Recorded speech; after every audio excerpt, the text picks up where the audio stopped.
Hola, muy buenas tardes al público presente y a quienes nos siguen en línea. Bienvenidos a la presentación de este libro que lleva por título Tras los muros conventuales, cultura femenina hispanoamericana. A nombre del Centro de Estudios de Historia de México, Fundación Carlos Slim, bienvenidos todos y agradeciendo a los colegas que nos acompañan para la presentación de este libro que está recién salido del horno, ¿sí? Un libro que es el resultado de el esfuerzo que se ha hecho en el seminario Vida Conventual Femenina Novohispana, que empezó en el año del 2008. 8, 18, 9, 21, 2, 3, 16 años, ¿verdad? Algunos, sí, tú eres la más antigua, sí, la más antigua, aunque no recibida de doctorado, ¿verdad? Bueno, porque el objetivo que se perseguía con este seminario era, o es, mejor dicho, crear un grupo que nos dedicamos al estudio de la vida conventual femenina hispanoamericana ahora, y que es un espacio de discusión, de crítica, de conocimiento también, y sobre todo apoyando mucho a los estudiantes de licenciatura, maestría y doctorado para realizar sus tesis, ¿sí? Ya la mayoría de los fundadores ya están recibidos y recibimos nuevos alumnos, pero ese es básicamente el objetivo. Entonces, el libro es resultado de las investigaciones de algunos de los miembros del seminario que se dieron a la tarea de escribir y de publicar esta obra. Hoy por hoy está de moda estudiar el género.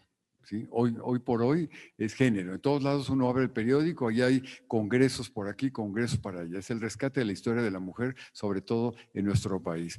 Pero nosotros nos adelantamos muchísimo, ¿sí? Yo quiero simplemente nombrar a la doctora Josefina Muriel, que fue la pionera en estos estudios, porque en el año de 1948 presentó su tesis de doctorado con conventos de monjas en la Ciudad de México.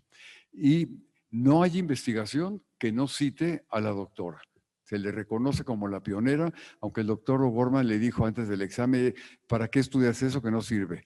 Entonces la desanimaba mucho a ella, pero ella dijo, este es mi tema, y quién le iba a decir la gran producción que tuvo hasta prácticamente antes de morir. Y murió de 90 años. Siempre se le reconoce a esta gran persona, esta mujer que fue consejera de aquí del Centro de Estudios. Bueno, pues sin más, no me quiero yo detener.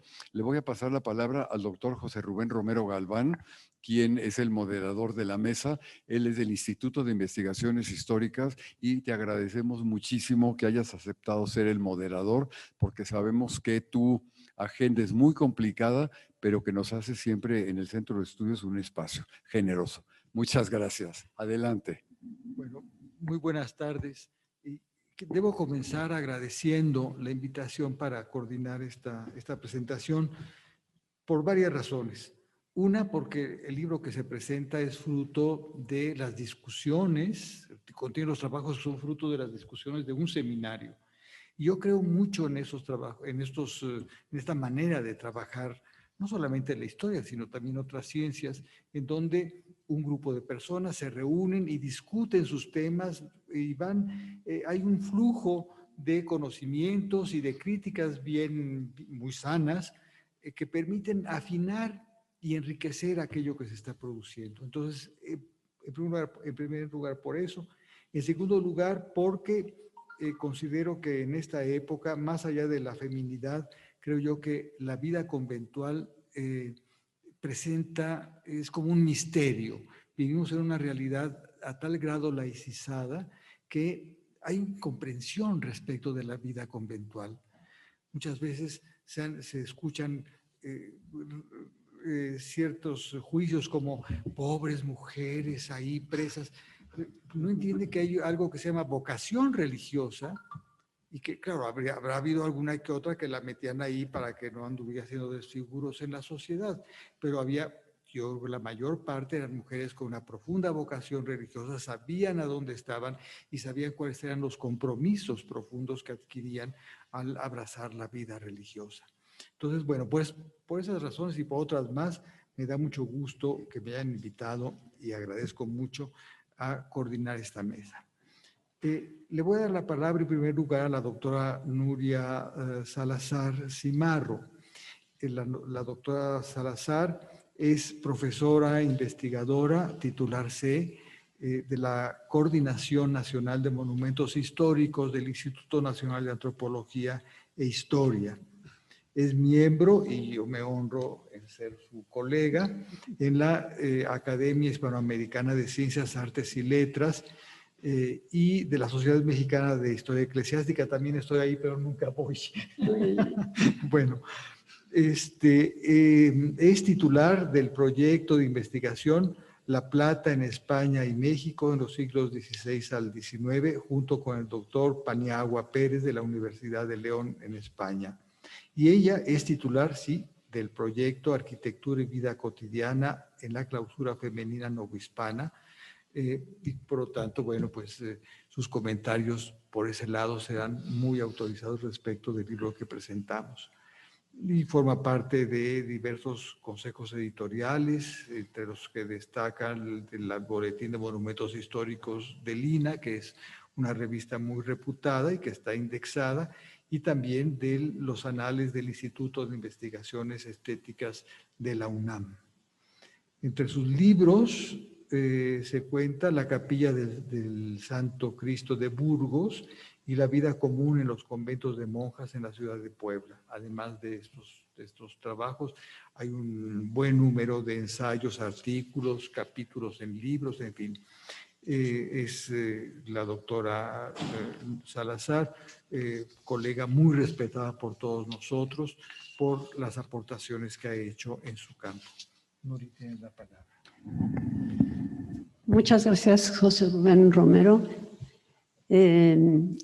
Y bueno, voy al grano, ¿no? El libro que presentamos es, como ya lo dijeron, el cierre de muchos años de trabajo de investigación bajo la tutela de su coordinador, Manuel Ramos Medina, a quien le doy las gracias por haberme invitado a participar en esta presentación. Sus discípulos y colegas, algunos de ellos presentes, se encuentran hoy seguramente en una etapa muy distinta a la del inicio de esta convergencia, y el entusiasmo por el tema subyace pues compartido en la escritura de este volumen, con la seguridad de una continuidad relacionada en parte con la difusión de sus textos justo a través de tenerlo ya materialmente.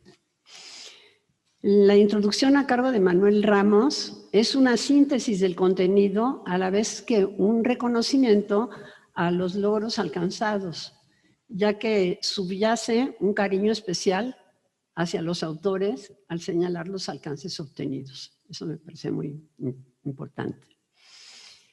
Bueno, ya en concreto, hablando de cada uno de los trabajos, voy a tratar a continuación la propuesta de Carla Rebeca González Muñoz, 5 siglos de lectoras, claves para estudiar a Teresa de Jesús en las Indias Occidentales.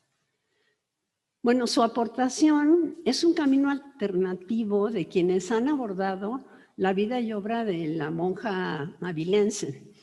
Y pues este artículo expone las fuentes que tratan sobre una mujer propositiva y proactiva que consolidó la reforma de su orden. González Muñoz se interesa por la escritura personal y por su difusión a través de las Hermanas de Religión de Santa Teresa de Jesús y de las fuentes manuscritas e impresas. Aunque mucho se ha escrito al respecto, sigue siendo un reto encontrar la influencia de la manera de pensar y de vivir una espiritualidad carmelitana a través del tiempo. Como autora de cartas y misivas, Carla Rebeca González Muñoz menciona a los receptores en Iberoamérica, lo que implica pues, la circulación de las ideas, refleja situaciones personales y sociales que han sido útiles no solo para conocer su producción, sino su historia y su tiempo. Las fuentes mencionadas por la autora, además de ser la base de su propuesta, son útiles a quienes pretenden seguir estudiando la trascendencia temporal y geográfica de una mujer que encontró y siguió un camino que fue trazando al andar. De un texto de largo alcance pasamos al no menos interesante de quienes alcanzaron una realización personal en la clausura a través de su trabajo de manos. No solo como parte de una actividad que las mantenía ocupadas y, bueno, alejadas de los malos pensamientos, sino como un medio de obtener recursos y consolidar amistades mediante la venta o el obsequio.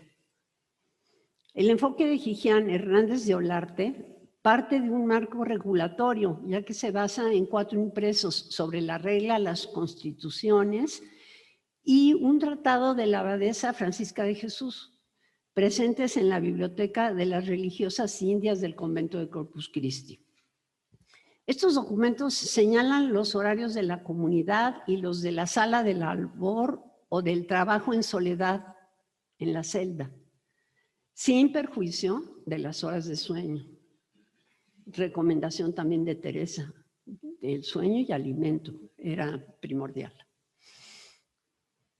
Lo que implicaba pues todos los insumos para bordar, tejer y coser. Hernández de Olarte destaca la habilidad de las doncellas indias para tejer e hilar adquirida en la casa materna y después practicada en el convento, junto con la costura, la lectura, la escritura y la confección o remiendo de sus hábitos, cuyas telas, colores y procedimientos estaban incluidos en la regla. Si queremos saber los detalles, pues tenemos 2 alternativas: o buscamos las fuentes de Gigián o compramos el libro. Por su parte, tras una breve introducción sobre el lugar que ocupaban las doncellas indígenas en la sociedad novohispana, Miriam Aurora Gómez trata sobre una india otomí que fue donada en el Beaterio de San José de Gracia, Sor Salvadora de los Santos. La niña ingresa al beaterio para el servicio doméstico y como limosnera para conseguir recursos. Al hacer oración se retiraba a su choza, edificada por ella misma, y bueno, la entrega a su trabajo la definió como la hormiga arriera. El jesuita Antonio Paredes escribió la biografía de Sor Salvadora como modelo de santidad ignaciana, destacando como sus principales virtudes el trabajo, la obediencia, la caridad, la humildad y además, bueno, la pobreza, la paciencia, la castidad y el ayuno, ya que únicamente comía verduras. Hoy diríamos que era vegana, pero no. Es un ejemplo, ella lo hacía como ejemplo de santidad y buen comportamiento. Bueno, en lo que impactaba más era en que pues, constituía un ejemplo para la población indígena, o como dice la autora, era un instrumento de catequización, la vida de esta mujer. El siguiente artículo es el de Juan Carlos Cancino Vázquez. De acuerdo con él, otra herramienta para estimular el buen comportamiento fueron los fantasmas que merodearon en varios conventos novohispanos de monjas, sobre todo de México y Puebla en los siglos XVI y XVII. El texto de Cancino Vázquez contiene el título más llamativo de este volumen. Trata sobre sueños y visiones de monjas. Ellas son los receptores idóneos del contacto con el más allá por su sensibilidad femenina y como esposas de Cristo. ¿Quién va a saber mejor qué le está pasando a su esposo que ellas, no? Esto último las convertía en víctimas o en medios idóneos para interceder por las almas del purgatorio y para luchar contra el mal. A través de subtítulos, el autor menciona varios casos en México y Puebla. Las monjas y sus apariciones fueron también modelos de virtud. Muchos de los relatos de Juan Carlos Cancino que se ven reproducidos fueron extraídos de crónicas y biografías de monjas. Estos son los que fundamentan la aparición de los espectros en el miedo y en el nacimiento del purgatorio. Por lo tanto, si ustedes quieren conocer los amores que matan, el fantasma de la inundación, los fantasmas poblanos, el convento más embrujado de la Nueva España, o tener una pesadilla en el paraíso conventual, pues compren el libro también. Bueno, ya no hago más propaganda. Ya sin estas promociones, a Cristian Ruiz Rodríguez le corresponde el artículo El templo monacal femenino, diseño arquitectónico y lenguaje simbólico. Su autor realiza un recuento tipológico de las iglesias en los conventos de monjas en el siglo XVII. Recurre a las fuentes impresas y da crédito a los autores que han abordado el tema, reconociendo las aportaciones de quienes le han precedido. Esto me lleva a recordar la propuesta de Antonio Bonet Correa en su obra Los conventos de monjas en el barroco andaluz, ya que justamente habla de la tipología. Y él vio el convento como una ciudad construida en el interior de la gran ciudad.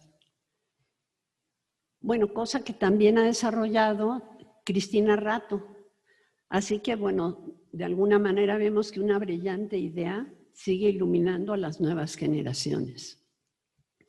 Tras sistematizar lo dicho por otros, Ruiz Rodríguez añade a su análisis sobre la tipología el concepto de la iglesia como escultura urbana. Invita a ver la altura de lo edificado y las ciudades de lo alto a través del dron o de visitas satelitales. También invita a ver los edificios como documentos e interpretar y a realizar una reflexión sobre lo funcional, lo estético y lo simbólico.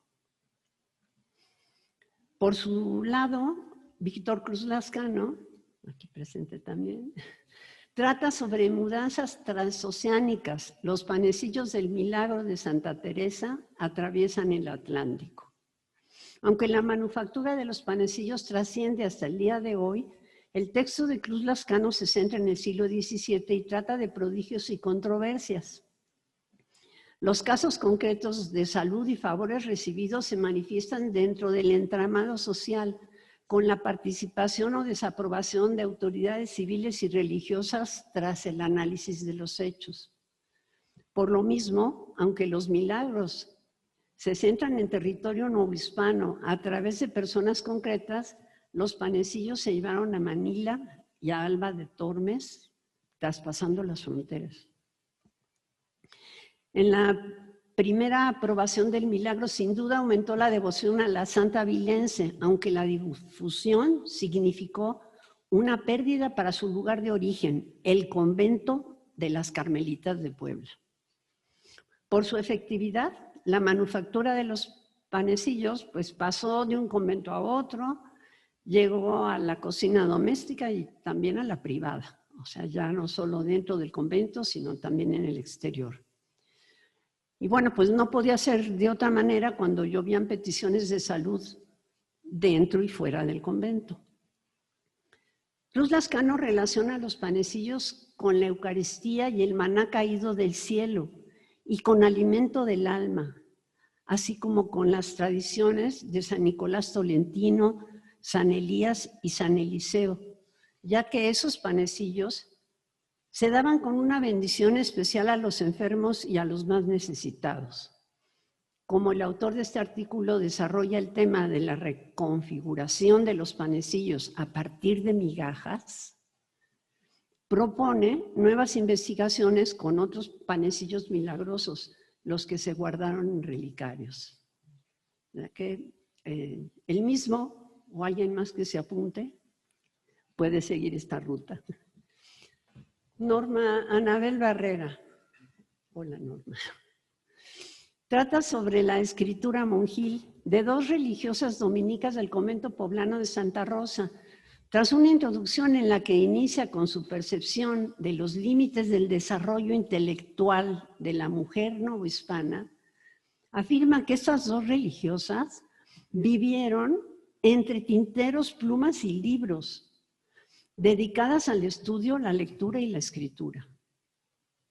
Barrera consultó archivos locales y digitales y fuentes contemporáneas a esas religiosas para basar el desarrollo de su tema dentro de una sociedad patriarcal, obteniendo datos biográficos de ambas monjas y aportando nuevos testimonios para el estudio de la vida cotidiana.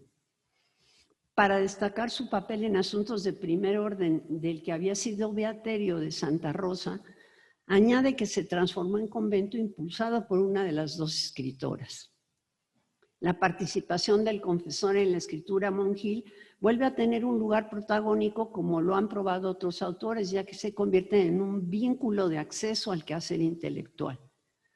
Hombres y mujeres como estos han sido claves en la herencia cultural que hoy conforma un tesoro para los historiadores, así como para toda persona que desea comprender su presente dentro de un contexto temporal más amplio. ¿En qué sentido lo digo? Barrera plantea y demuestra que la escritura es una conquista de la mujer a lo largo de todo el periodo novohispano, con dos ejemplos significativos.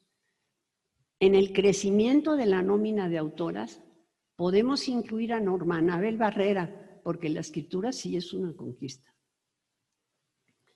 Respaldada principalmente, pasamos a otro, por Asunción Labrín a lo largo de su texto y en consideraciones generales, Victoria Ramiro Esteban escribe sobre los libros de propiedades de las religiosas de los conventos en la Ciudad de México y su administración en el siglo XVIII. Su artículo puede ser base de investigaciones futuras, ya que da a conocer los títulos de los libros que, entre otros temas, tratan sobre las fincas pertenecientes a 7 conventos de la capital novohispana: Santa Clara, San Bernardo, Santa Teresa, San Jerónimo, La Concepción, La Encarnación y Santa Inés.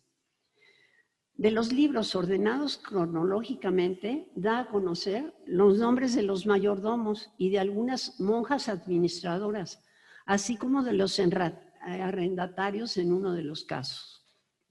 La información que arrojan los manuscritos toca otros temas como los pagos a sujetos que trabajaban para ellas: capellanes, el abogado, el escribano, el procurador, el cirujano, los maestros de arquitectura.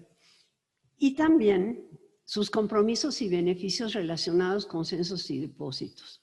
Por lo mismo, además de tratar sobre compraventa de casas, obras de mantenimiento, arrendamiento, deudas, rango de las propiedades y cobro a los inquilinos, trata de obras pías y manutención, tocando múltiples temas de la vida cotidiana de las religiosas. Es una invitación a trabajar a fondo toda esa documentación.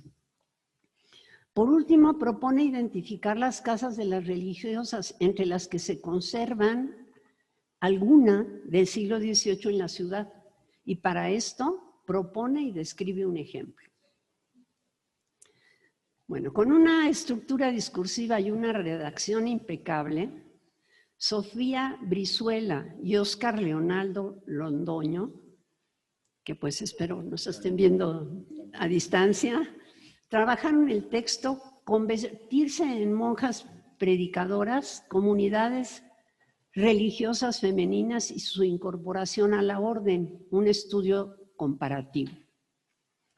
Siguiendo ese hilo conductor y con gran capacidad de síntesis, su propuesta arranca en un convento ubicado en la zona de conflicto con los herejes que decantó en la fundación del primer convento femenino de dominicas en la Toscana, Santa Inés de Montepulciano. A distancia, tanto espacial como temporalmente, Brizuela y Londoño establecieron vínculos entre esa comunidad y el convento del mismo nombre fundado en Santa Fe, en el Nuevo Reino de Granada. Los autores abordan la preocupación de los dominicos y hasta de los papas por la protección del sector femenino altamente vulnerable, de acuerdo con un análisis de la precaria situación de un amplio sector durante el medievo. Los autores relatan cómo el nacimiento y primeros años de ambas instituciones enfrentó serias dificultades en ambos casos y dejó en entredicho su filiación. Ambas fundaciones pasan por las penurias de toda comunidad en ciernes y tras un primer periodo de fundación y otros de crisis, alcanzaron la madurez y una identidad propia a través del carisma de la Orden de Predicadores de Santo Domingo. Fueron protagonistas de esta incursión Fray Bartolomeo y Fray Raimundo de Capua en la Toscana y el obispo Fray Juan de Arguinao y Fray Francisco Núñez en Nueva Granada, todos ellos dominicos. Qué casualidad, ¿verdad? Agua para su molino. Lo hicieron muy bien, la verdad. Una noticia llama nuestra atención que 2 de las fundadoras del convento de Nueva Granada siguieron usando el hábito de las concepcionistas, cuando nos queda claro que el vestir forma parte de una identidad. Junto con el espacio sagrado, la estricta clausura que fundamenta la vida contemplativa de las dominicas y la advocación de Santa Inés como un modelo de virtud. Brizuela y Londoño lograron establecer los nexos que se propusieron al mismo tiempo que dieron luz sobre la situación de la mujer y el establecimiento de las dos instituciones, ante una distancia territorial y cronológica que resulta abismal. Nora Olani Ricardi Alarcón, pasamos a otro artículo y a otro autor, trata sobre las místicas teólogas novohispanas, Sor Francisca de la Anunciación y sobre Elena de la Cruz. Como resultado del análisis de documentos inquisitoriales, Ricalde Alarcón sitúa a las 2 monjas novohispanas entre las teólogas místicas intelectuales en base a esos manuscritos. Olani Ricalde percibe en las respuestas de Sor Francisca de la Anunciación, acusada de palabras contra la fe, y Sor Elena de la Cruz, acusada de herejía, y esto pues lo hizo ante los jueces, lo hicieron ambas ante los jueces del Tribunal del Santo Oficio,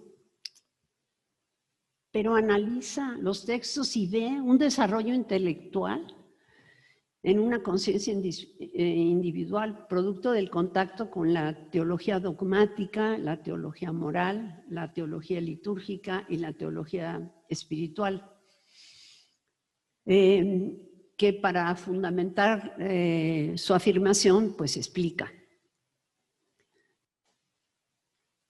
De todo esto, vemos que los perfiles de estas mujeres pues, se representan en algunas de estas materias y se decanta, cuando explica esos 3 tipos de teología, las decanta sobre un ejemplo en particular, ¿sí?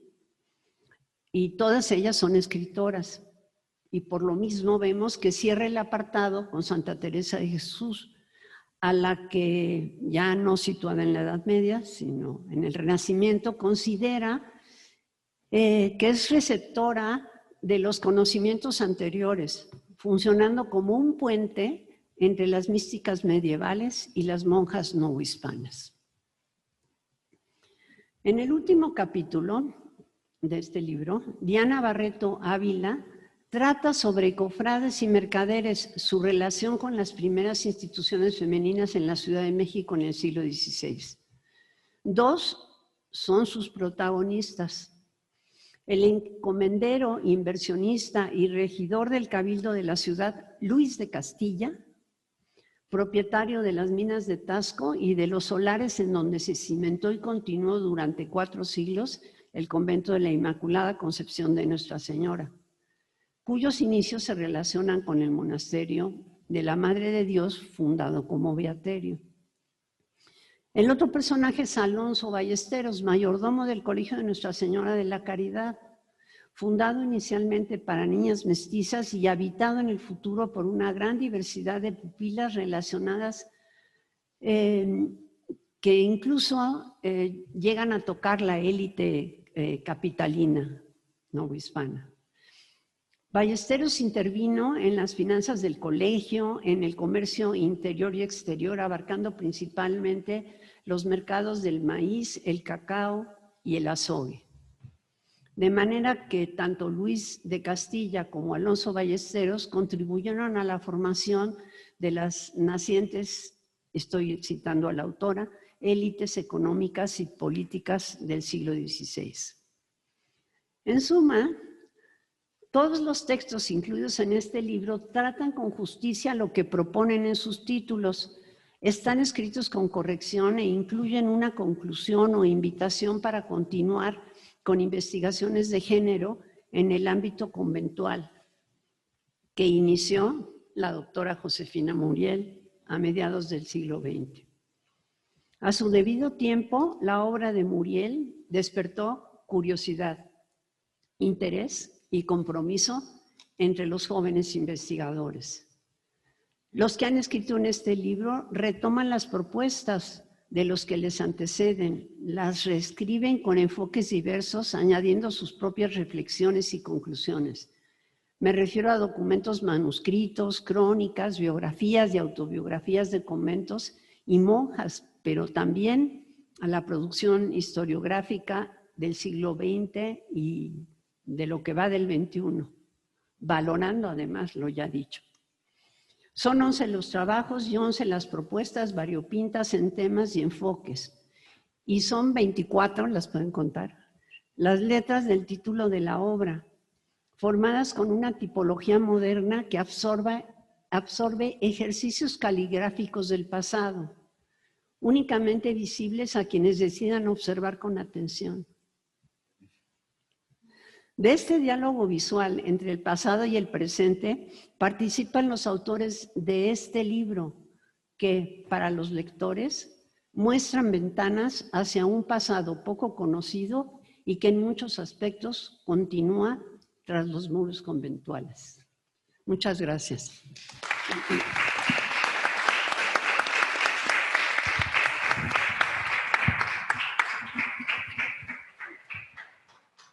Muy bien, muchísimas gracias.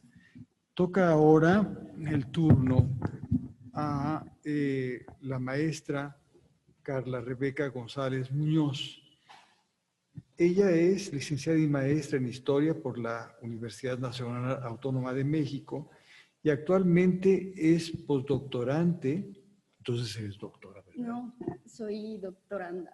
Doctoranda, es postdoctoral. Predoctoral, en la Facultad de Geografía e Historia de la Universidad Complutense de Madrid, en el área de Historia Moderna del programa de doctorado de Historia y Arqueología.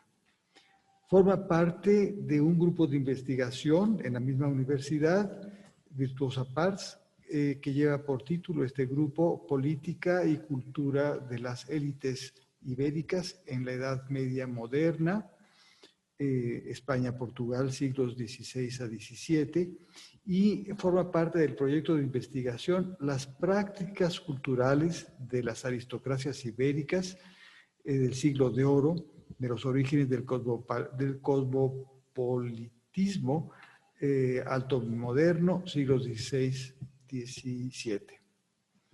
Este está financiado por el Ministerio de Ciencia e Innovación de España. Ha sido también, ha realizado una estancia de investigación en la Escuela Práctica de en la Escuela de Altos Estudios en Ciencias Sociales de París y pues forma parte del seminario. Sus líneas de investigación son la historia de la cultura escrita, la historia social y la historia de las mujeres. Y sus investigaciones giran en torno a Teresa de Ávila, a Teresa de Jesús y su escritura, además de acercarse a los grupos sociales que colaboraron en su proyecto fundacional. Bueno, pues, dije la palabra. Gracias, doctor Romero. Se me escucha, ¿verdad? Buenas tardes. Es para mí un gusto y debo decir un honor estar aquí esta tarde junto a importantes investigadores, además presentando un libro que es resultado de un estimable grupo de trabajo y en realidad de un grupo de personas, como lo es el Seminario de Vida Conventual Femenina Hispanoamericana. También es un gusto por la compañía de quienes se encuentran aquí presencialmente o a distancia. Y bueno, antes de comenzar mi participación, agradezco al doctor Manuel Ramos Medina y al Centro de Estudios de Historia de México por tenerme aquí esta tarde. Bueno, pues precisamente quiero comenzar estas palabras contándoles que el doctor Manuel Ramos Medina me sugirió preparar una reseña para hoy. Y bueno, yo pensé cómo podía hacerla, qué podía, qué debía y qué quería transmitirles. Y para ello quiero partir de dos cuestiones. La primera, como quizás sepa quien ya tenga el libro entre sus posiciones, Tras los muros conventuales, cultura femenina hispanoamericana, es un libro, y como nos ha dicho la doctora Nuria, es un libro que reúne 11 artículos y una introducción, hay que decirlo, y es el resultado del mencionado Seminario de Vida Conventual Femenina, que fue fundado en 2008, como se ha dicho. Y bueno, la segunda cuestión es que este libro se gestó hace ya un tiempo en alguna de nuestras reuniones de los lunes, en las que el doctor Ramos, pilar de nuestro seminario, nos invitó a escribir. Sin duda, el entusiasmo se hizo presente y fue el seguimiento del doctor Manuel que con alegría se materializó este proyecto.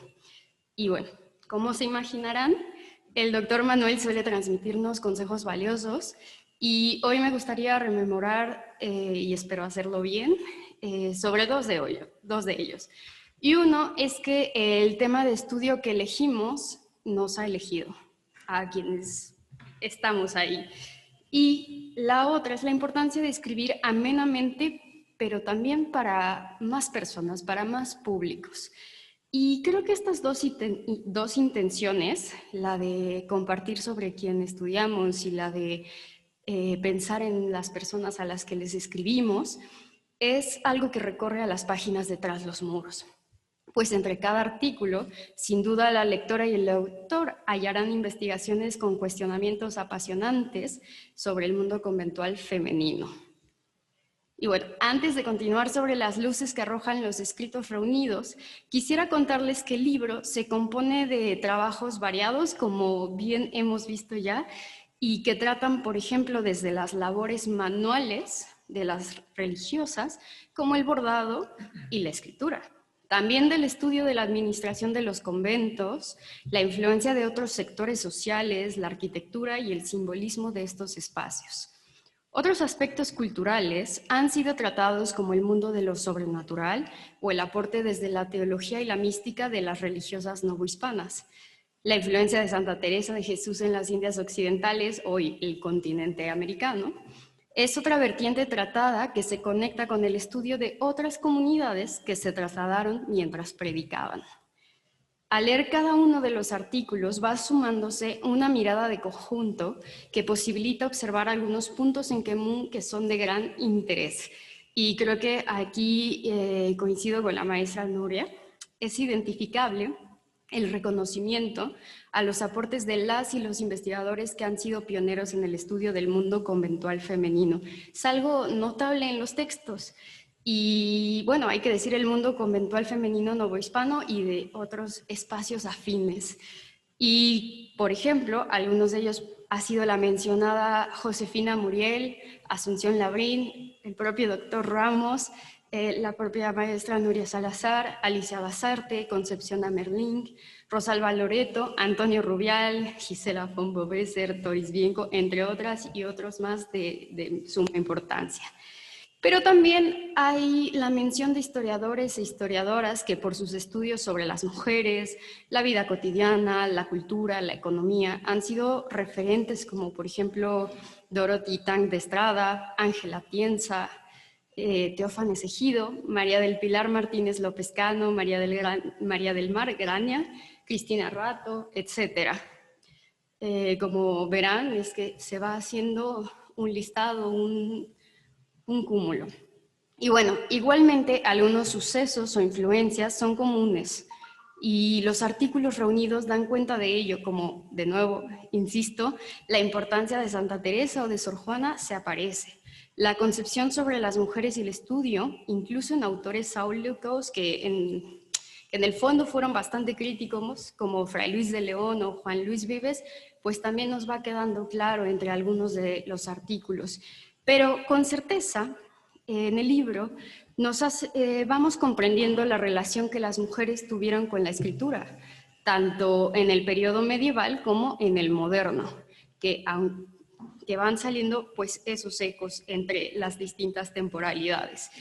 Y habría que avisar que esta práctica, la de la relación con la escritura, es solo la punta del iceberg para encontrarlas, a las que escribían y a las que no, y para encontrarlas haciendo cosas en variados asuntos y en el involucramiento de actividades. Entonces estas mujeres, pues en el fondo vamos descubriendo que estaban haciendo bastantes cosas. Y podemos decir con certeza que los textos integran y siguen a los hallazgos de la historiografía, es decir, la manera en que estamos estudiando el pasado, siguen esos hallazgos que hemos encontrado y ponen sobre la mesa que durante ya hace algunos años, a pesar de las restricciones o de las problemáticas a las que se enfrentaban las mujeres, el convento fue un espacio para desarrollar sus vidas, sus inquietudes intelectuales, espirituales, etc. También se puede constatar que insistir sobre el estudio de los archivos abre horizontes, y eso es algo que muchos de los autores y autoras nos hacen ver. Y nos permite ver que insistir sobre el archivo, ir a ellos, es expandir los horizontes sobre estos espacios y que con todos los límites jurídicos estas mujeres tuvieran roles de suma importancia para sus conventos. Y yo también he retomado la idea de que quizá los conventos eran ciudades dentro de las ciudades, porque me parece que es un gran ejemplo y nos hace ver que la clausura, como bien decía el doctor Romero, aparte de hablarnos de vocación, también hay que integrarla porque ellas formaron parte de la sociedad. Y bueno, este libro recoge documentación resguardada, por ejemplo, en grandes archivos como el Archivo General de la Nación de México o el Archivo General de Indias en Sevilla. También el Archivo General de la Nación de Colombia. Igualmente se recogieron de los propios archivos conventuales. Una consulta, por cierto, que es muy particular, es una experiencia muy entrañable, y debo decir que los integrantes de este seminario conocen y respetan y admiran lo que es asistir a los archivos conventuales, y bueno, creo que hay huella de ello. Es una experiencia que encontrarán en las páginas y que es interesante. En ese sentido, puedo mencionar el archivo del Monasterio de Monjas Dominicas de Santa Inés de Bogotá, el archivo del Convento de Santa Rosa de Puebla o el archivo histórico de la Diócesis de Querétaro. Son algunos de los que se mencionan en las páginas de este libro. Y bueno, hay que sumar también el interés y el esfuerzo que se ha puesto por mirar a otras integrantes de este mundo como las beatas o las mujeres indias. Bajo esta mirada, me gustaría traer a colación el artículo de Cicián Hernández de Olarte, que se centra en la vida cotidiana del monasterio de Corpus Christi de Indias Nobles, uno que fue bastante importante e icónico. Cabe hacer notable que la autora nos hace comprender la relación de las mujeres novohispanas con las labores de mano como el bordado, el tejido y el cosido. Y si bien sabe hacernos entender la doble cultura de la que bebieron aquellas religiosas indias, también nos hace ver lo que tenía en común con otras mujeres, y de hecho la autora nos hace reflexionar un poco por qué quizá las mujeres de hoy nos cuesta un poco la relación con estas labores manuales. Así que nos viene muy bien la reflexión. Y nos hace entender que estas labores pues no eran tan simples, y me refiero a que tenían un valor social y económico, una utilidad para su uso en el convento y para ellas, para su ropa, para muchos detalles. Y todo esto estaba delineado por una reglamentación. Entonces la autora nos hace ver este juego entre encontrar lo cotidiano y ver que había toda una planificación en estas instituciones. Y y era un medio para hacer obsequios o para tener ingresos, un tema que las monjas, por cierto, manejaban muy bien, como muchos otros grupos sociales en la época. Y bueno, en gran medida hay que mencionar que lo que se producía tenía un valor devocional. Y bueno, por su parte, el artículo de Miriam Aurora Gómez nos lleva fuera de la Ciudad de México, hacia la zona de hoy Querétaro, y nos plantea la historia compleja que se llevó para que las mujeres indias pudieran profesar. Por supuesto, en ocasiones lo habían hecho, y un poco fuera de quizá lo reglamentado. Sin importancia, y bueno, más bien, sin importar la jerarquía que tenían en estos espacios, la autora nos hace ver que retomar y buscar casos que nos den cuenta de ellas tiene todo el interés histórico y que a través de un ejercicio de fuentes que parte del estudio de las biografías que les hicieron, podremos seguir profundizando sobre aquellas mujeres que despertaron la devoción de sus coetáneos, de las personas que vivieron al mismo tiempo que ellas. Y por cierto, me gustaría también hacer mención que en alguno de los artículos de la autora Diana Barreto, pues como ya se ha mencionado, también trae a colación el tema de las mestizas. Entonces, bueno, uno va pudiendo tejer un poco sobre este mundo tan amplio cuando miramos de conjunto. Y bueno, me parece resaltable que las autoras y los autores de este libro se encuentran en variados momentos de sus carreras, como ya se ha comentado, pero comparten una especialización sobre lo conventual, sobre los temas, las temporalidades, los conventos en efecto que se estudian, las órdenes o las monjas que ya han estudiado por varios años. En este sentido, me gustaría hacer notar que el Seminario de Vida Conventual Femenina, con este libro y otros, por supuesto, en su haber, vislumbran una continuidad de las enseñanzas de las y los maestros. Algunas ya las he mencionado. Y que estos maestros, maestras, nos han enseñado el valor de estudiar estos mundos. En la lectura de los textos, estos se perciben como de vanguardia y con innovación, pues definitivamente dejan claro que la historia del mundo conventual, por no decir de las monjas, es una línea de investigación amplia y que se conecta o se traslapa con otras más, no solo con este espacio o esta idea cerrada como quizá podrán ir imaginando. Pero ¿cómo se ve esto? Bueno, pues ¿cómo se ve que es una historia importante y que se conecta con otras? Bueno, pues rápidamente se observa en la variedad temática que nos ofrece el índice y que ya hemos escuchado, que ya hemos contado ahora, ¿no? Pero también es porque se muestra la viveza que tiene esta línea de investigación. Hay tanto que conversar quizá con quien escribe antes, con quien escribe ahora y escribirá, ¿no? Por cierto, el doctor Manuel nos hace pensar también que cada generación piensa un tema, así que creo que este libro también cuenta un poco de ello, ¿no? Ya se ha dicho. Y bueno, en la secuencia de estas ideas me gustaría comentar que resulta un volumen de interés para los y las estudiosas especializadas, sin importar el área geográfica o incluso la cronología en la que están interesadas. Pero también puede ser de interés para un público que quiera conocer más de estos temas, pues resulta una introducción y ya en ello un sumergimiento a estas historias curiosas, importantes y que nos refieren a situaciones o lugares que al día de hoy existen. Muestra de ello es el trabajo de Cristian Miguel Ruiz, que nos hace adentrarnos en el mundo de la arquitectura de los conventos femeninos y nos esboza que el saber hacer arquitectónico fue haciéndose en efecto también en Nueva España, en una ciudad que tuvo en su traza no pocos conventos.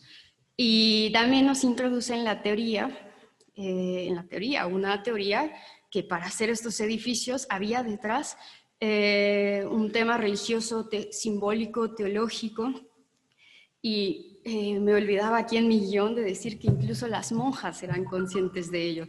Y bueno, es Sor Juana la que nos ayuda a ejemplificarlo, pero ellas conocían muchas cosas que les importaban. Y bueno, por tanto, un poco la invitación es que cuando nos acerquemos a un convento o una iglesia, habrá que mirar con atención a lo evidente, pero también al detalle, a eso que quizá parece desapercibido. Y bueno, quisiera también poner como otra muestra el trabajo de Juan Carlos Cansino, que de primer momento podría desconcertar, pues se detienen los fantasmas en los conventos. Pero sin duda el autor nos hace comprender que este tema nos acompaña al día de hoy. Y por lo menos en los conocidos relatos de aparecidos típicos de la literatura mexicana, y que yo creo que todo el mundo a veces tenemos conversaciones de estos temas, entonces es ello, ¿no? Y nos hace ver que hay realidades y creencias que surgieron en estos siglos XVI y XVII, que también hablan de los usos de los conventos y de los sucesos de la vida que atestiguaban, pues hay que recordar que muchos de ellos en sus iglesias funcionaban para como cementerios, entonces vamos, coincidían para muchas actividades. Y bueno, yo recomendaría una lectura libre. Es un libro que puede leerse al pie de la letra del índice o bien al gusto. Un libro al que poder volver cuando nos encontremos en alguna ciudad, en algún otro libro o queriendo recordar a alguna de las monjas mencionadas. Incluso para quienes nos interesamos por la materialidad del libro, este ejemplar pues es que es muy llevable para la comunidad, así que es una de sus virtudes, aparte de que es muy bonito. También recordando el consejo del Dr. Ramos sobre la escritura, hay que destacar el uso de un estilo narrativo por varios autores, como es el caso de Norma Anabel Barrera, o el explicativo, como el de Víctor Cruz Lascano. Quisiera resaltar también la luz que brindan artículos como los que escribieron a doble mano, por cierto, Óscar Leonardo Londoño y Sofía Brizuela, o el de Diana Barreto. A través de estos textos se puede acercarse a la complejidad que significó el traslado de devociones y las, entre comillas aquí, las titánicas tareas que significaba poder fundar convento. Es decir, no solo tener el edificio, conseguir la documentación, todo lo que lo hacía posible. Y esto también nos hace ver los variados o los continuos intereses que se tenían por detrás en estas sociedades interesadas en las fundaciones, sin importar su ubicación geográfica. Y yo quería citar algo que escriben Sofía y Óscar, que es, y dice así: el interés por promover los espacios para el ejercicio de la vida religiosa femenina estaba detrás de las motivaciones de los fundadores de conventos, quienes ponían su propia vida al servicio de la causa, como Inés de Ceni, o entregaban sus bienes para alcanzar objetivos, como el caso de Juan Clemente de Chávez. Un poco he querido contarles esto para hacer ver cómo había muchas vidas detrás de estos espacios, muchas cosas que resolver y mucho compromiso en ello, o muchos intereses también. Y bueno, quisiera sumar en esta línea el interesante trabajo de Victoria Ramiro, que a base de conjuntar y referir múltiples entradas documentales, nos hace observar el impacto y el poder que los conventos femeninos adquirieron, teniendo, por ejemplo, bajo su administración, una variada clase de propiedades que incluso al día de hoy se pueden rastrear. Así que realmente es muy esclarecedor.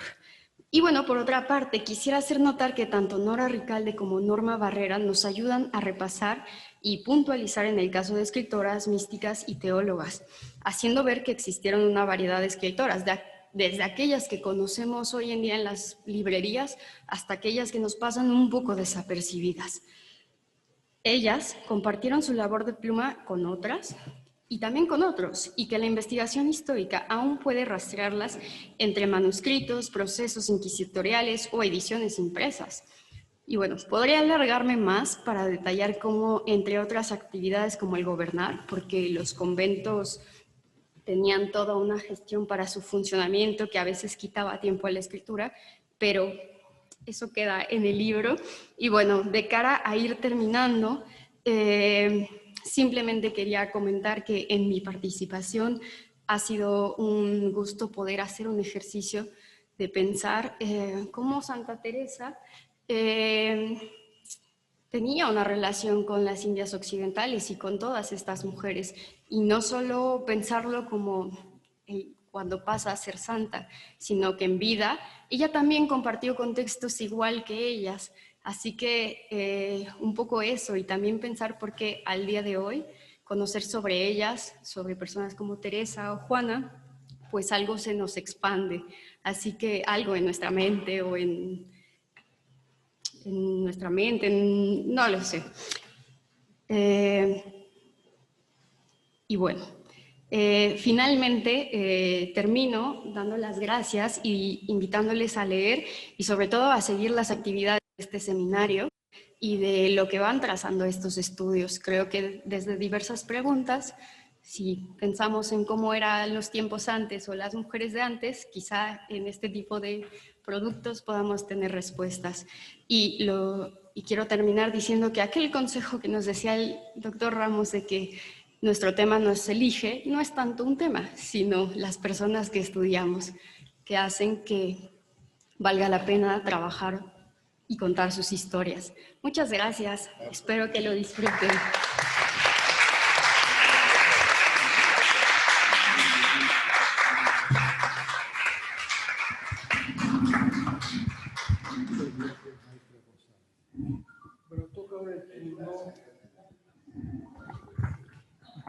Muchas gracias, maestra González.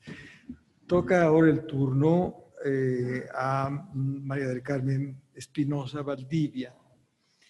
María del Carmen Espinosa es egresada del doctorado en Historia por la UNAM y ha impartido clases tanto en la Facultad de Filosofía y Letras de la UNAM, que este año cumple 100 años, como en la Facultad de Estudios Superiores de Acatlán, que no sé cuántos años tenga, pero creo que ella debe ser como 20 y tantos, si no es que 30. Hizo una estancia postdoctoral financiada por el CONACYT en el Centro de Estudios Históricos del Colegio de México y colaboró durante 17 años en el catálogo de textos marginados novohispanos de la AGN Inquisición siglo XVI. En el Centro de Estudios Lingüísticos y Literarios también del Colegio de México. Ha publicado varios textos, discurso femenino, matrimonio y transferencia de poder, el proceso contra don Carlos Chichimecatecuhtli, María de la Paz y de la Guerra, conflictos sociales y culto mariano en los albores del siglo XIX, y también Monacato femenino en discurso masculino, sermones y vida religiosa de las capuchinas novohispanas. Actualmente tiene una tarea que yo admiro profundamente. Está vinculada con las visitas guiadas, que es algo que mis colegas historiadores a veces ven con cierto desprecio, cuando es una labor extraordinaria. Primero, para quien da la visita guiada, porque se ve forzado a concitar conocimientos, a ordenarlos y hacerlos apetecibles a los oyentes, interesarlos finalmente en lo que están viendo y luego hacer hablar a las piedras, hacer hablar a los monumentos. Es una labor muy bonita y te felicito, Carmen, de verdad, porque es algo maravilloso. Ella colabora como instructora del grupo MISUE para la capacitación de guías y operadores turísticos. De verdad te felicito porque es una labor muy bonita. Yo durante mucho tiempo, les he de decir que yo comencé a foguearme en estas lides dando visitas guiadas los domingos en el castillo de Chapultepec. Éramos todo un grupo de alumnos de la facultad y eso nos ayudó muchísimo porque ¿quiénes van a Chapultepec los domingos? Bueno, pues no va la señora de las Lomas, no iba la doctora Muriel, ¿verdad? Era la gente que anda en el camión y en el pecero, pero en aquella época no había tantos peceros. Y había que interesarlos, había que acercarles la historia y los objetos que allí estaban, acercárselos e interesarlos en lo que estaban viendo. Hacer evidente lo que muchas veces no es evidente cuando uno se pasea por esos salones. Bueno, ya no digo más. Carmen, tienes la palabra. Gracias. Muchísimas gracias por tan cálida presentación. El doctor no lo recuerda, pero uno de mis antecedentes en esto de las visitas guiadas fue cuando él era coordinador del Colegio de Historia en la facultad e intentamos hacer nuestro servicio social justamente dando visitas guiadas. Entonces, desde entonces nos viene la tendencia. Uno propone, Dios dispone, llegan los presentadores anteriores y uno tiene que hacer ajustes en su trabajo para no repetir lo que ya han comentado. Espero salir bien librada del esfuerzo. Agradezco la invitación a la presentación de este no bebé, sino una camada completa de textos muy interesantes del Seminario de Vida Conventual Femenina. Y agradezco que muy en la tónica de lo que yo hago, que es divulgación, esté escrito, como ya lo han comentado anteriormente, para un público amplio. Se facilita la lectura, se puede leer perfectamente de corrido sin ningún inconveniente. De hecho, lo empezamos a leer y como todo texto bien escrito, no lo queremos soltar. Siempre nos preguntamos, ¿y el siguiente artículo de qué será? Si este estuvo tan bueno, ¿cómo estarán los demás? Y justamente quisiera comenzar señalando que ya se ha dicho que esto es un trabajo que es heredero de la historia de género, pero desde mi muy particular punto de vista va muchísimo más allá, ¿sí? Muchísimo más allá, porque en el fondo de lo que se habla es de las voces que todavía susurran tras los muros conventuales. Y estas voces son obviamente predominantemente femeninas, porque así lo eran sus habitantes, las monjas, pero como lo hemos visto a lo largo de las presentaciones anteriores, pues el discurso femenino va a llegar no nada más a las mujeres, va a llegar a los hombres, va a llegar a los niños, va a llegar a una población de lo más diversa. Estas voces, en mi caso muy particular, generaron resonancias muy importantes. Ya se mencionó a la doctora Josefina Muriel, obviamente Santa Teresa, ¿no?, que aparece a lo largo de prácticamente todo el texto como una de las influencias fundamentales en la escritura, en la teología, en la normatividad de las reglas religiosas e incluso en la actividad constructora, porque Santa Teresa se puso a normativizar cómo tenían que ser los conventos de su orden para que reflejaran la austeridad carmelitana. Obviamente resuena la voz de Sor Juana Inés de la Cruz, pero también de otras de la Cruz. Elena de la Cruz, la monja teóloga juzgada por la Inquisición. Inés de la Cruz, la fundadora del convento que conocemos como Santa Teresa la Antigua, y que muy traviesamente Vicente de Riva Palacio utiliza en su Monja casada, virgen y mártir, confundiéndola desde mi punto de vista muy intencionalmente con Sor Juana. Y obviamente la propia monja Jerónima y su convento, ¿sí? Estas resonancias nos conectan con personajes muy conocidos para los historiadores o incluso para la población en general, y por lo tanto son fundamentales para que tengamos hilos que nos atraigan a la lectura de este maravilloso conjunto de textos. Otro tema que a mí me resaltó y me resonó fue la cuestión de los fantasmas. En algún momento pareciera que las visiones, las presencias del más allá, la fantasmagoría, son ficción, son temas de novela. Para la época virreinal no lo son, y me atrevería a decir que para la contemporánea tampoco. O sea, si vemos TikToks o programas de televisión o noticiarios amarillistas, pues los fantasmas siguen formando parte de nuestra cotidianidad. He oído gente muy científica, muy atea, muy de izquierda, que todavía ve un colibrí y dice mi abuelito, ¿no? Entonces, estos fantasmas todavía nos siguen visitando y siguen revoloteando en el presente. Las visiones de monjas que entran a la gloria eterna, aunque pudieran no acceder debido a que murieron en condiciones, digamos, pecaminosas, como intentos de suicidio, por ejemplo, o las presencias de las almas de purgatorio que dejan huella en el presente con codos quemados y manifestaciones más que palpables. Pero además, yo tengo mis propios fantasmas, los propios fantasmas que me persiguen. Por ejemplo, los jesuitas. Tengo décadas tratándome de librar de los jesuitas, que fueron mi tema de tesis doctoral. Y por más que trabajo el vino, no, ahí están los jesuitas como sembradores de vides. Y por más que me meto en temas que aparentemente no tienen nada que ver con la Compañía de Jesús, salen a relucir.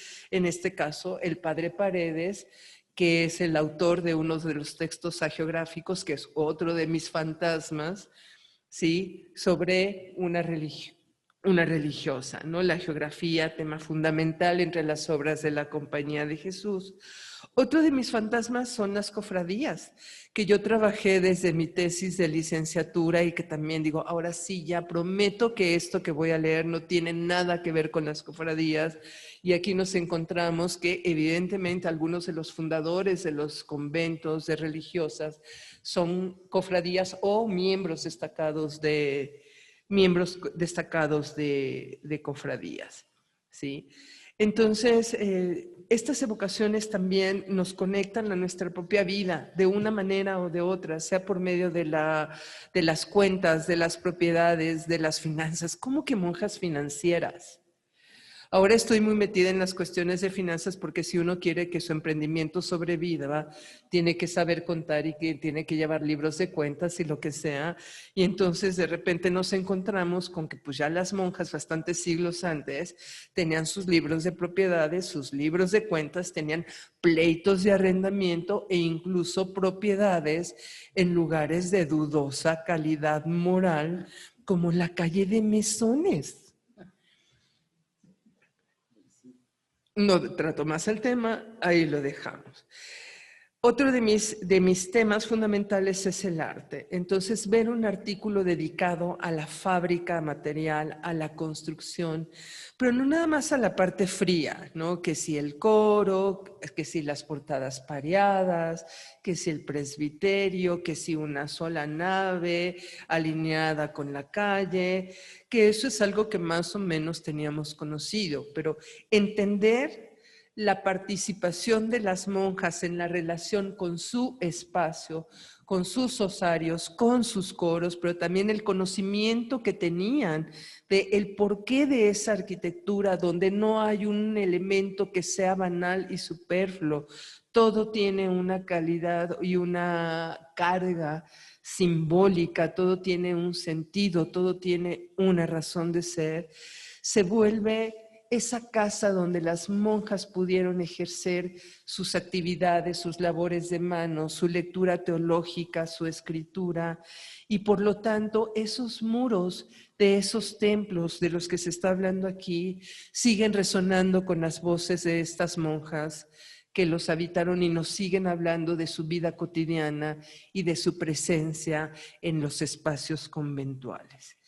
Pero yo creo que uno de los protagonistas más importantes de este conjunto de textos son los libros. Los libros porque contra lo que se creyó durante mucho tiempo, pues las monjas escriben mucho más de lo que se había considerado. Y aquí se habla de escritura de hagiografía, de diarios personales, de esta escritura humilde, porque es una escritura por mandato. Los confesores que te dicen, tienes que hacer tu diario. ¿A quién le piden que haga su diario? Pues no se lo piden a cualquier monja, ¿no?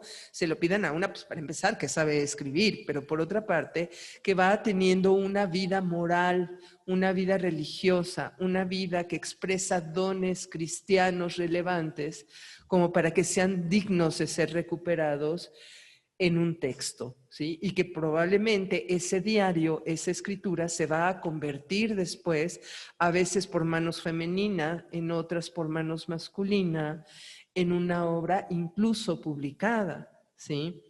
Entonces, aquí se habla de la tradición femenina, de una tradición femenina de raigambre medieval. Normalmente habíamos pensado que las mujeres eran pobres víctimas sumergidas a la hegemonía machista, heteropatriarcal y que no tenían una voluntad o un pensamiento o una cultura propia. Yo creo que aquí queda perfectamente manifiesto lo contrario. La mística, la teología, la geografía, forman parte de tradiciones femeninas, ¿sí? Con casos tan ejemplares como Santa Teresa, pero también como una monja donada de un convento cuya vida merece ser recuperada, ¿sí? Entonces, estos escritos monjiles, me encanta porque el libro tiene uno de los títulos más cortos que me he encontrado en artículo académico alguno de los últimos tiempos.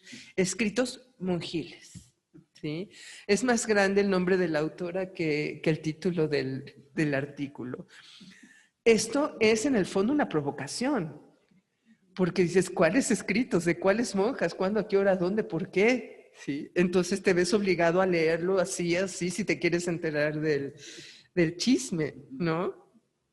Y entonces penetras en una cultura literaria que habíamos diseñado o que habíamos simple y sencillamente desconocido, porque estábamos acostumbrados por siglos, ¿sí?, a una cultura que nos decía que las mujeres no escribían y que las mujeres calladitas se veían más bonitas. Y entonces me encanta que en uno de los textos se dice, claro, como la mujer tiene que callar, entonces escribe. O sea, la voz de la mujer silenciada se manifiesta y se expresa a través de la escritura, ¿sí? Pero, pues la cultura literaria, la cultura femenina, los escritos monjiles, no solo se dedican al conocimiento de su amado, que es la teología, porque su amado es Cristo, su amado finalmente es Dios, ni solo se dedican a su propia vida o a la vida de los santos, también se dedican a las cuentas. O sea, de los libros de cuentos pasamos a los libros de cuentas. Y resulta que eran bastante buenas administradoras, que no solo es que tuvieran sus propiedades, sino que las llevaban bien y tenían representantes en el mundo exterior. Y entonces esta cultura femenina ya no es la que nos habíamos imaginado, de la mística, de la doctrina, de la vida interior, de la música sacra, etcétera, etcétera. No, estamos viendo que trasciende a ámbitos que originalmente no creíamos que fuera así. Y otra forma de escribir son los hilos y las puntadas, el tejido, el bordado. Jamás me hubiera imaginado, o sea, calculen que yo peino canas y bastantes, aunque me las pinte, ¿sí? Y de niña para mí que la gente bordara, cosiera, tejiera, pues era como lo normal, ¿sí? Entonces, que alguien como Xixian, ¿sí?, perdón por la familiaridad, pero es discípula directa de una común y querida amiga que ha resonado por aquí, la doctora Alicia Basarte, describiera o tuviera que definir lo que era bordar o lo que era tejer. La verdad es que me dio escalofrío. O sea, no solo es que me sentí muy vieja, sino que además dije, ¿qué realmente la sociedad requiere que nos expliquen algo que para nosotros era elemental, fundamental, cotidiano? Pues los tiempos cambian y así es. Y agradecemos que lo haga porque uno da por hecho que la gente tiene que saber estas cosas y no necesariamente es así. Entonces, parte de las cosas que se escriben para un público amplio es no dar por hecho nada, no dar por presupuesto que sabe, que entiende, que comprende, sino al contrario, explicar, como decía mi abuelita, con manzanas, ¿sí? Y eso no es una deshonra para nadie, ni para quien escribe, ni para quien escucha. Simplemente no todos tenemos por qué saberlo todo. Y mientras más claramente se nos expliquen las cosas, mucho más vamos a disfrutar en el proceso de comprenderlas, ¿sí?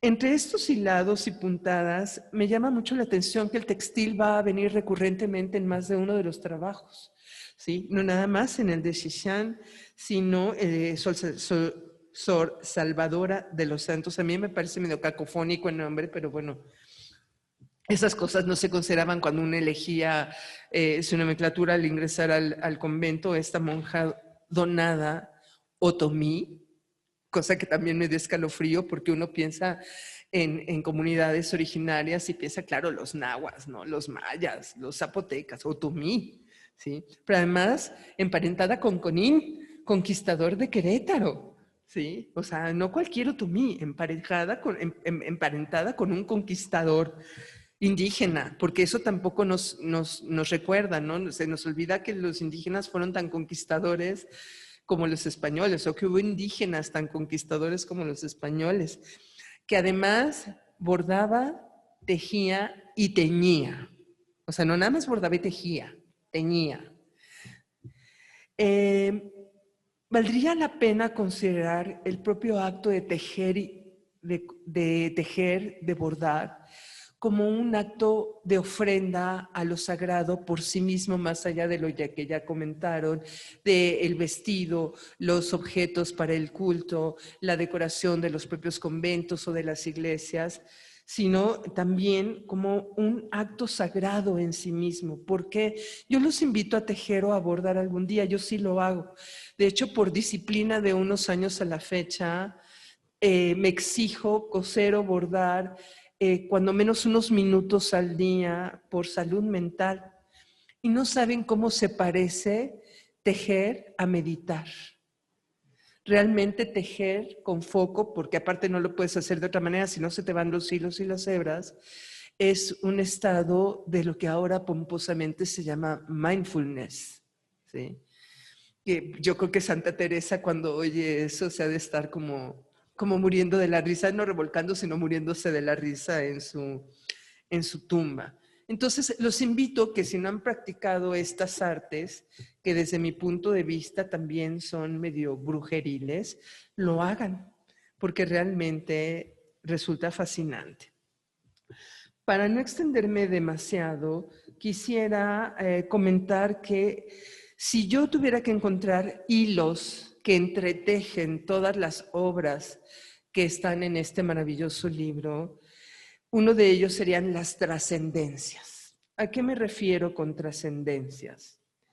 Cuando yo hablo de trascendencias me refiero a las trascendencias oceánicas, ¿sí?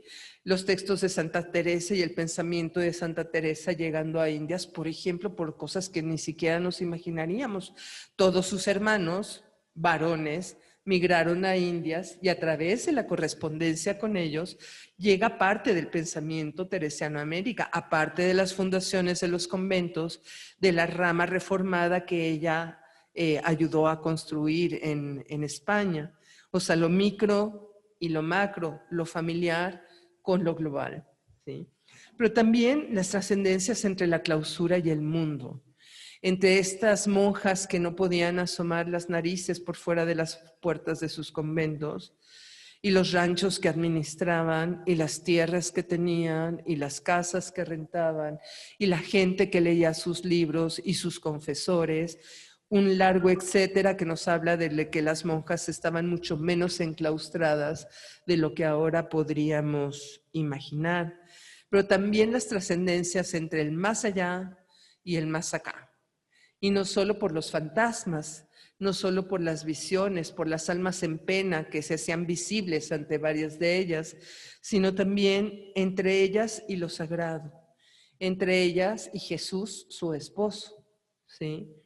Entonces, en México todavía, si escuchamos las entrevistas a Guillermo del Toro, esta frontera entre el mundo terrenal y el más allá, pues realmente nosotros nos la saltamos con singular alegría, ¿sí?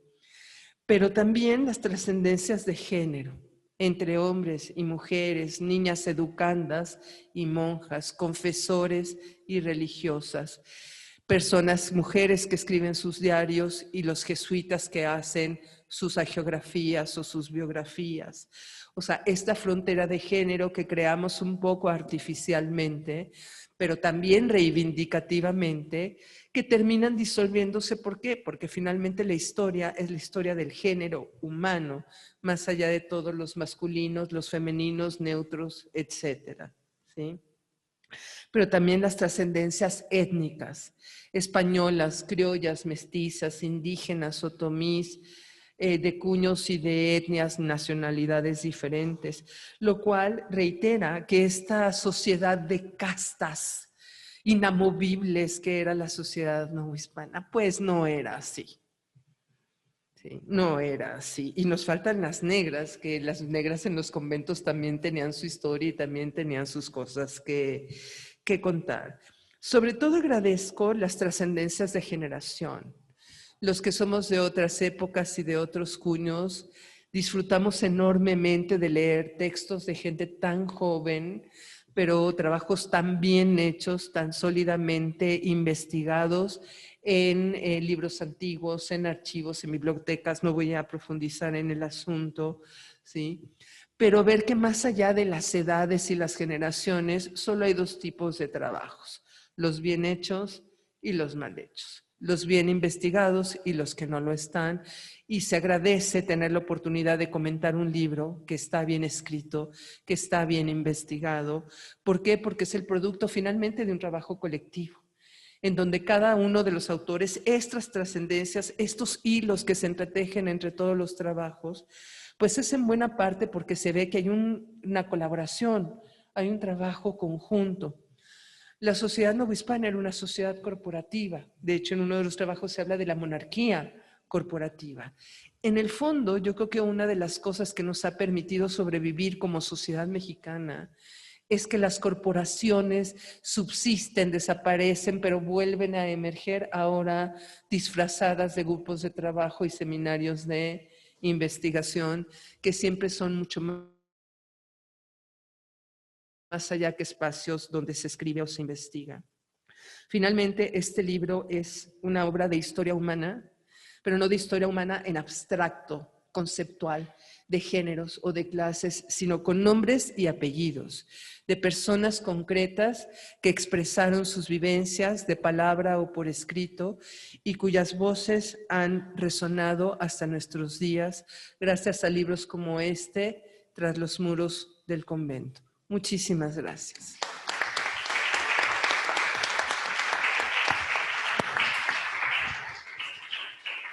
Carmen, muchísimas gracias. Te voy a hacer una recomendación. Si te quieres librar de los jesuitas, mira, los homeópatas dicen que los